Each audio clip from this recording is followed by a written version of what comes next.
I'm back. It's time to introduce you to Unit 2, Section 2.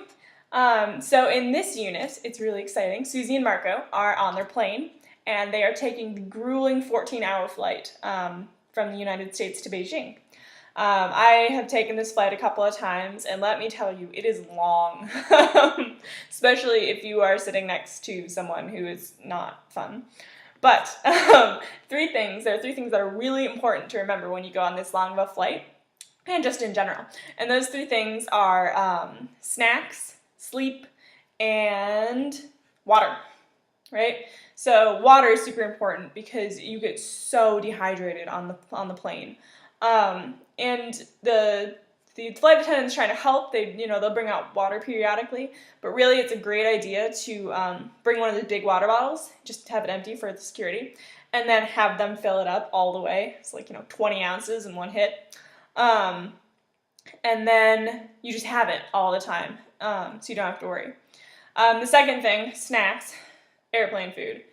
It is renowned for terribleness, and these long flights is even worse because you have 2 meals generally that you're served. I personally always ask for the vegetarian meal because I think it's safer than the meat one, but also snacks are just a super awesome idea. And that way you also have something, because sometimes they won't sell the same snacks in China that you really like, so you might have a little bit extra, and that'll help you get through oh God, everything's so different, but at least I still have my Chex Mix. Important things like that. The third thing is sleep. So China is, at least it's about 13 hours ahead of the US in some place, depending on the US's time zones. But what this means is that when you get to China, if you don't sleep, you're going to be on the completely opposite time schedule. So what I like to do when I go on these really long flights, or just anywhere where you're trying to get on another time zone, is you look up, as you get on the plane, what time it is in that area, or in Beijing, and then you just try and act like it's that time. So, you eat some food when it's supposed to be dinner time, even it's breakfast time for you, and you read maybe to make yourself get a little sleepy, and then you try and go to bed. Which is hard, I know, because it's the middle of the day.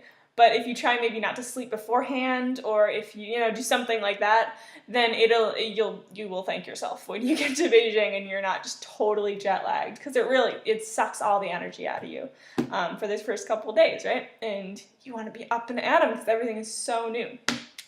So those are my 3 tips.